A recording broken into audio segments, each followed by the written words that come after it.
The village of Avdiivka in eastern Ukraine is hanging by a thread and could fall within days. It's hard to imagine it can hang on much longer than a week, maybe two at the outside, but there's no more point in holding on to that city. It should have been let go long ago. I know there was a lot of issues within the Ukrainian high command about whether they should have withdrawn to other positions earlier, but they didn't do it. And so now then the bottom line is that city is on the verge of collapse. Even the U.S. Is willing to admit this when John Kirby said this just yesterday.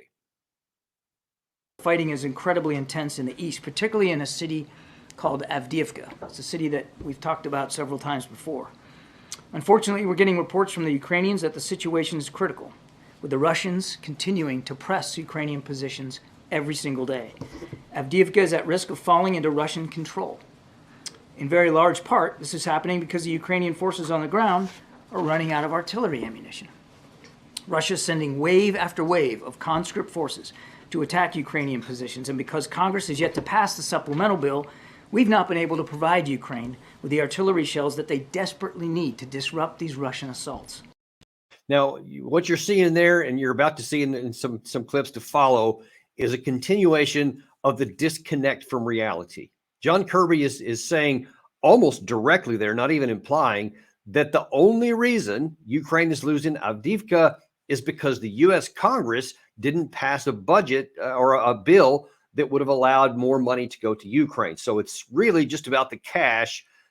That's what he says. It's no truth to that at all, as I'm going to show you in a little bit more detail here shortly. But actually, Kirby isn't the worst offender of that. You actually had Jens Stoltenberg, the NATO, not Supreme Commander, the Secretary General of NATO, the guy who's supposed to be in charge of all this politically and leading the way to show what we can do and how strong we are, said this about the situation.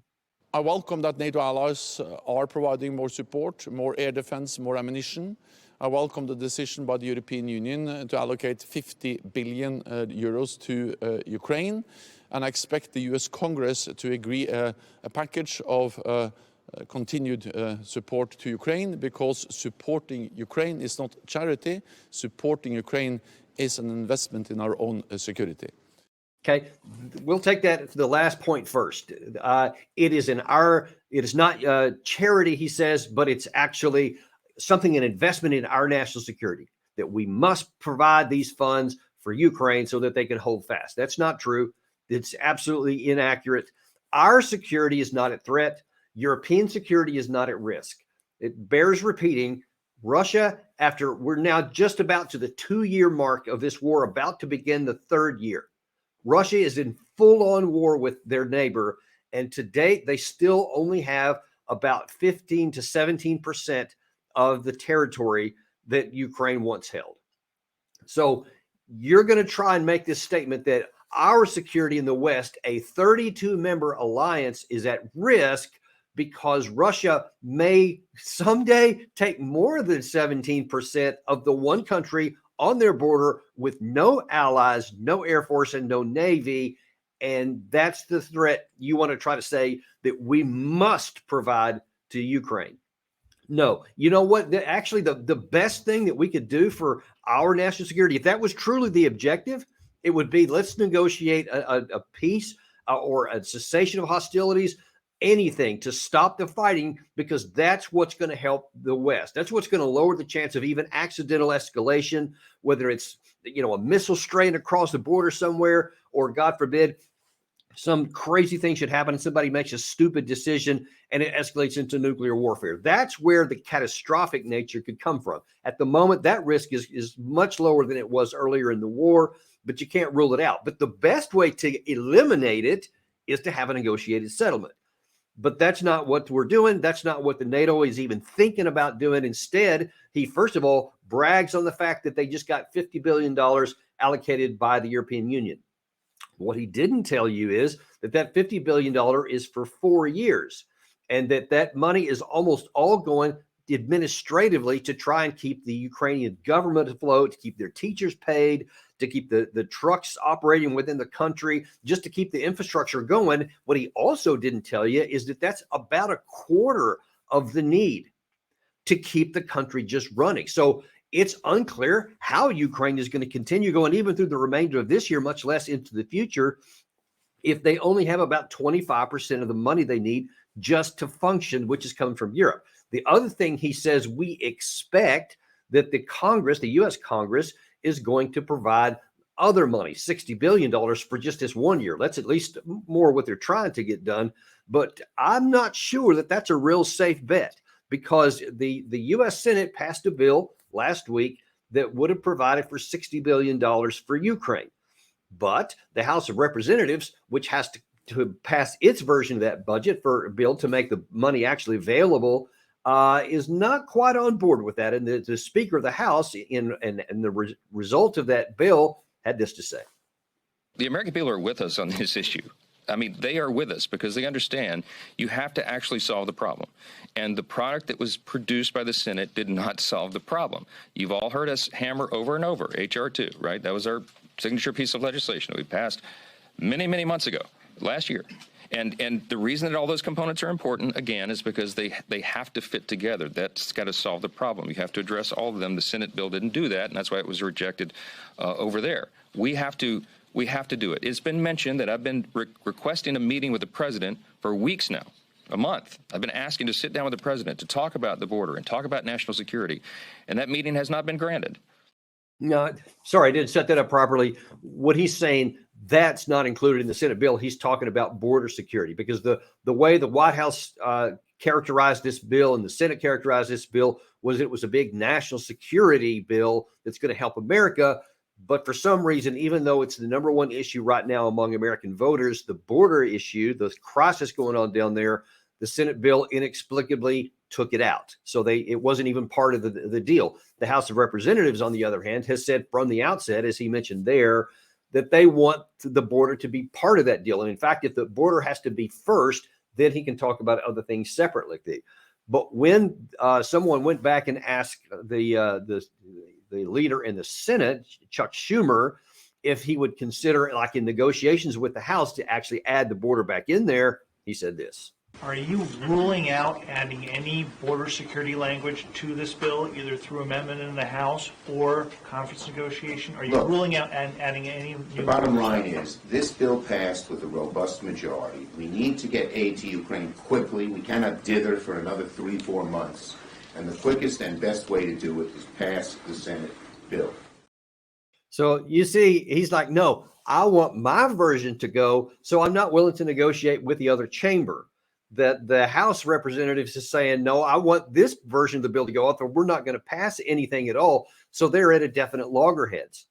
The bottom line is that Stoltenberg is wrong to have confidence that the House of Representatives or that the U.S. Congress is going to provide $60 billion to Ukraine.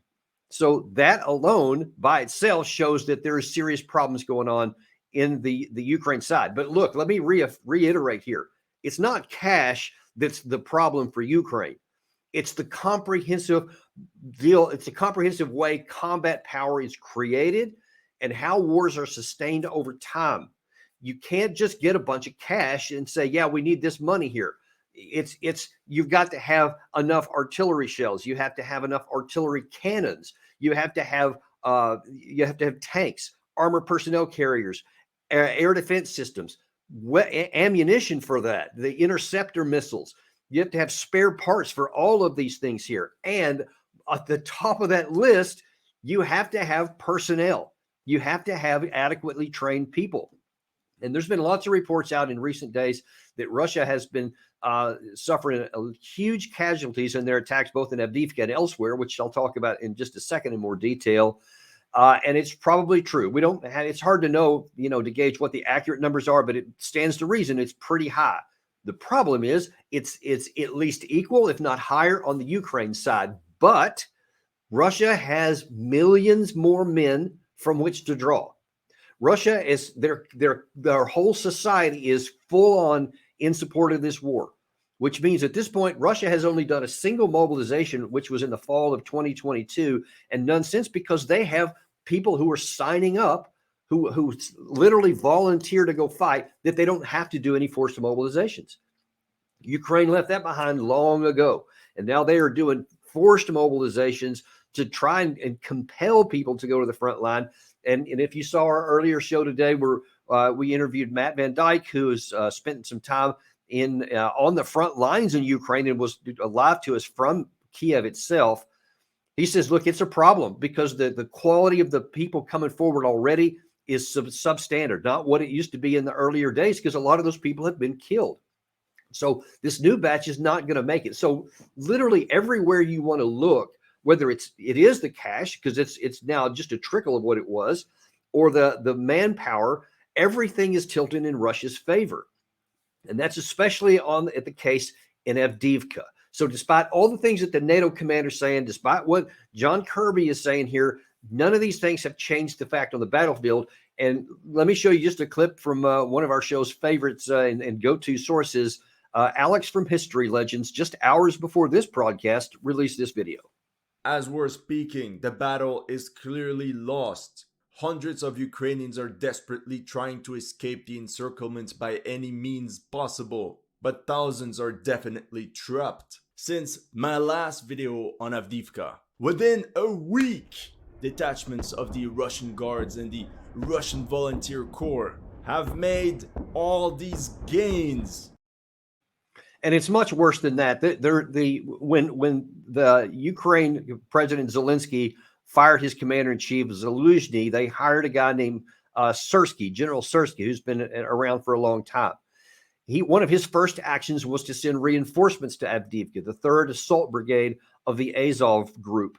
And there was expectation that he would slow down that loss of Avdiivka.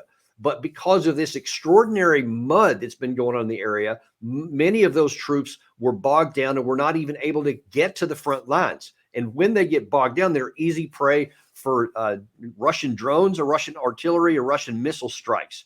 So they have not been able to get there. In fact, they're now then primarily putting themselves in a position on the northwestern part of Avdiivka, basically to act as a blocking to try and get some of the other troops out, which ironically is angering the Azov battalion group, because they're an assault group, so they want to go and attack the Russians, and instead they're basically manning static lines to try and hold off the Russian attack so that others can escape. But the bottom line is that this battle is just almost over. It's essentially irreversible at this point, and like I said, it could be days, just mere days before it finally falls.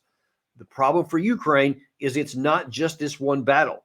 As the Institute for the Study of War has shown, there's this map here. These are the 3 main areas, and all of these green circles are places where the Russians are advancing.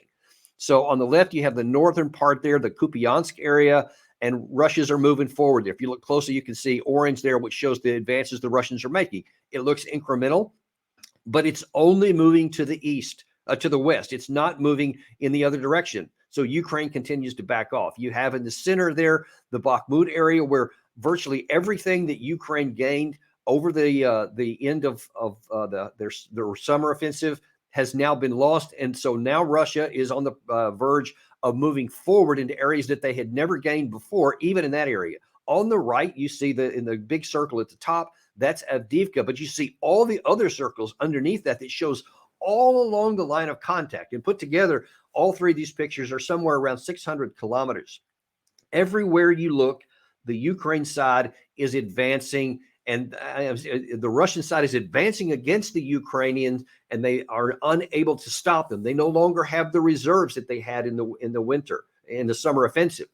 They don't have the manpower even to backfill some of these losses that are going. So the Syrsky, no matter who's in command, he doesn't have the ability to move people from one place to another as he tried to do during as his forces tried to do in the summer. Now then, they've lost so many. They spent so much time in Avdiivka, and they now have potentially thousands of troops that are going to be surrounded and may either be captured or have to surrender, or they may be killed if they don't surrender. And then there's some evidence that they may choose that path as well. But the bottom line is that they've lost it. So that's even less of an opportunity that the commander of the Ukraine forces has to move troops around to try and stop these Russian advances on all these different fronts. In context to all of that, in light of all of those things that are known, these are open source information. Anyone with a willingness to go look can see them. And I'm laying it out here for you in context so you see it. Despite that, you have the NATO Secretary General adding how confident he is and where this is going. We see that our support is making a difference on the battlefield every day. Just yesterday, the Ukrainians were able to strike successfully a Russian naval ship. And this demonstrates the skills and the competence of the Ukrainian armed forces. I mean, that's just sheer myth. This doesn't demonstrate anything. And it's true. And let me be clear on that. The Ukraine side has made tremendous progress throughout the war, and by some accounts has destroyed up to a third of Russia's Black Sea fleet, even though the Ukrainian side doesn't even have an effective navy. They've used these drone boats. They've used some missile fire. They've been very creative in what they've done. And it is no kidding. They have knocked out a substantial portion of the Russian Black Sea fleet. But that doesn't have any impact on the ground. So that's not going to help them in Avdiivka. It's not going to help them west of Bakhmut. It's not going to help them down in the Dnipro River area. All of those places, they're continuing to lose ground. So all these kind of big splashy events where there was another large Russian ship that was sunk just a couple of days ago or badly damaged. I mean, that's great for morale. It makes you feel better for the moment, but it doesn't change anything on the ground because the Black Sea Fleet is not crucial for what happens on the ground. That's when the Russian army is at, and that's what you have to stop. If you can't stop the army, you're not going to. Now, there are some claims among the Ukrainian side and supporters of it that if they get this money, if the Congress comes up with the $60 billion, then they're going to be able to mount, and with those mobilization that they're trying to get done here, that by the summer, maybe they can mount another offensive and succeed where they failed. Let me just tell you from a military perspective, that is complete nonsense. The reason that the summer offensive failed last year was not for a lack of capability and weapon systems. It was for the lack of the capacity of the Ukrainian armed forces to be able to conduct the operations necessary to unseat a dug-in enemy defense. And by the way, Russia has still all of those defensive lines, which were only one places was it even tested. Those have been repaired. The other ones have been deepened. The task for Ukraine in the next summer would be tremendously higher than it was here, but they still won't have any air defense capabilities that in the numbers that they need. They still won't have the air capability, even if they get the F-16s. Let me specifically address that, because some people claim if we get the F-16s, then all of a sudden now it's going to change the dynamics. It won't. It will provide some utility, but we use F-16s in conjunction with a system of air defense, air offense, AWACS planes, and all this. All these things are in a system that allows those aircraft to be effective in our system. Ukraine doesn't have that. They just have the pilots, and they're not even fully trained yet. So they'll be going in with hardly any experience. So the idea that the S-400 on the Russian side won't be able to knock those down, it might be a wee bit harder than the MiG-29s that they have, but maybe not, because the Russian air defense is very powerful and capable. It's not perfect. It's not as good as ours even, but it can definitely take those out. So it's not going to make any difference whether they have air or not. They also still don't have mine-breaching equipment, without which you can't even talk about having another offensive. Those things simply don't exist in number. And look, let me point out one other thing. This, for some reason, it's not talked about, even though it's critical to this.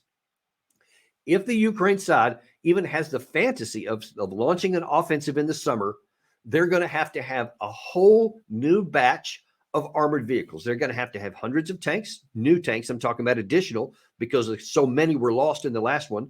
They're going to have armored personnel carriers, new howitzers, additional howitzers, certainly millions of more artillery shells. And they're going to have air defense capabilities and interceptor missiles in numbers that they haven't had. And they're going to have huge engineering support, which is for mine clearing equipment. If you don't have all of that, there isn't even the fantasy hope that they could succeed offensively. And folks, when was the last time you even heard a report that some Western nation was ready to give hundreds of armored vehicles to Ukraine? It's not even about the cash. No one has them. No one has the amount of armor that would be necessary to give to Ukraine from the West. It's not even on the table. So it doesn't matter if the Congress supports this with ends up passing some bill. Maybe they still will. I don't know if they will or not. I think it's a 50-50 proposition at this point, but maybe they do. If they do, it won't matter because nobody in Congress is talking about sending over, like a division's worth of M1 tanks or another 200 or 300 Bradley fighting vehicles or several hundred artillery pieces, self-propelled or towed. Nobody from the Western Europe is talking about doing those things either. Have you heard anything about a British Challenger tank or any more German Leopards? You haven't heard them. Nobody's talking about them because no one has them left to give. We ourselves gave 5,000 total military vehicles to include trucks and armor in the first year and a half of this war. Other countries have given a lot too. They just don't have that much spare capacity. So there is no way you want to look at this financially, militarily, diplomatically, tactically, or personnel that Ukraine has any chance to continue on with this. But you see, whether it's Kirby, whether it's Stoltenberg, whether it's like General Ben Hodges, all these people keep claiming that if they just get one more thing, Hodges is famous for saying they need long-range missile systems, that somehow that's going to make a difference. It's not going to. They had plenty of missiles. They didn't get our ATACMS earlier on, but they did get German and British long-range missiles, and they had some tactical effect. But it didn't tilt anything operationally, much less strategically. And it won't end because we don't have that many more to give. Do you understand that? Right now, the U.S. is on a significant buildup program to try to produce more artillery shells, more missile interceptors, et cetera. But it's going to take years for that to actually produce anything. Ukraine doesn't have years. Avdiivka may have days left. And these other fronts are once that one falls, then the morale is already going to be weakened because they know that they lost their commander that they liked. The second guy doesn't have a really great reputation, Syrskyi. There's division between a lot of political division between the leaders, the political leaders and the military leaders. And they see that they're not getting, the U.S. Congress is not coming up. And even if they do, it's going to be a little bit. No one's talking about equipment. You understand this. From the perspective of the Ukrainian fighters, you can see where their morale to continue throwing themselves into battles that can't be won is going to continue to deteriorate. We fool ourselves if we think that they'll never break. That nope, they are motivated and they care about their country, unquestioned. I absolutely do not question their love of country. They have demonstrated that for 2 years under incredible odds. But instead of just patting them on the back and saying, yay, good job, you guys, I'm proud of you, don't throw them into a situation to where they may end up psychologically breaking because of so many pressures against them and so many negative things, while at the same time, because the other half of that equation you also have to consider is that the Russian side are gaining across the board.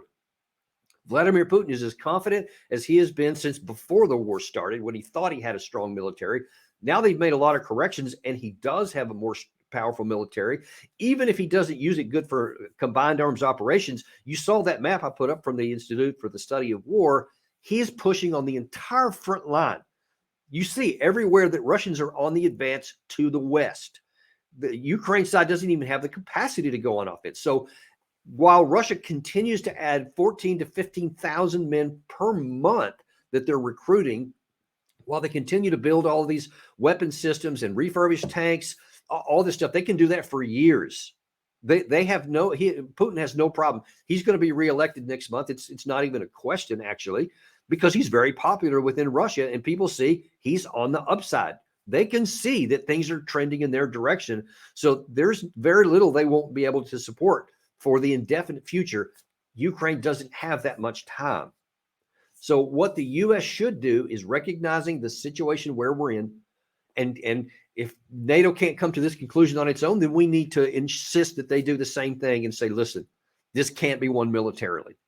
We're going to provide some weapons and some ammunition to the Ukraine side to stop the onslaught of the Russians, to help build defenses, to give them defensive arms, to make any kind of advance by the Russians very painful, and simultaneously starting negotiation with the Kremlin. I get it. You hate Putin. You hate what the Russians have done because they invaded the country. There's thousands of Ukrainian citizens that were killed, that were murdered. It's a terrible thing. No question about it. But what the question does matter, the question that we have to ask ourselves is in the desire for Ukraine to win and Russia to lose? Are we going to continue to blind ourselves? Just put the blinders on and not be willing to look at reality on the ground. If there's anything this channel has always been about, and everything I've been about in my entire professional career, it's what is the reality on the ground? What is possible? Let's push the envelope as far as we can to succeed as best we can for America. But it has to be based on reality. It can't be based on fantasy. And right now, it's fantasy. And who's paying that price? The Ukraine side is. Ukraine cities are getting wiped off the face of the map, literally. Ukraine, hundreds of thousands have been killed. Probably beyond 1 million have been wounded. Many of them have lost limbs. So many that we can't even count yet have PTSD, and there's no services for them. They just aren't equipped on that side to handle that kind of problem. And that's something that's going to be building up for a long time. You see, their men are terrified to be mobilized, and people are grabbing them off the streets. The population is terrified, and especially the closer you get to the line of contact, because they're afraid they could be next. Why subject them to something that cannot be won? I've been saying this since before the war started, and I've said it for now 2 full years, and it's playing out on the ground like that. Not because I'm some brilliant analyst, but because I'm willing to see things as they are. And I care immensely for the population of Ukraine. I bet I care far more than the David Petraeuses and all these other people who are constantly advocating for more war. Ben Hodges, who always wants to give false hope to the people. It's not based on reality. He harms the people of Ukraine. They harm the population. They don't help it. It's time for us to genuinely put forth the needs of the Ukrainian people, to genuinely take care of our own national security interest, and bring this war to a close before any more people are pointlessly killed. That is your deep dive for today. We thank you for joining us. We're going to continue to track this because this is obviously a very dynamic situation, both in U.S. Congress as well as in NATO, as well as on the front lines there. And we're going to keep bringing it to you because we're unintimidated and uncompromised. I don't care if people like this message. I don't care if they like to hear these things that make it clear that Ukraine is not going to win. We are unintimidated and going to bring you the truth because it's the truth. You deserve the truth, and we're going to keep giving it to you. Join us today at 4 o'clock because we're going to talk about the other issue that's real hot right now, in that Alexander Navalny, the Russian dissident who died in prison under very strange circumstances here. But we're going to show you that some of the reaction from the West is not quite as honest as it may appear. And there's some problems with that. We're going to get into something with Scott Horton later on. You're going to want to tune in for that. Navalny dies there in prison. You'll see that. Join us at 4 p.m. Eastern time, and we will see you on the next episode of Daniel Davis Deep Dive.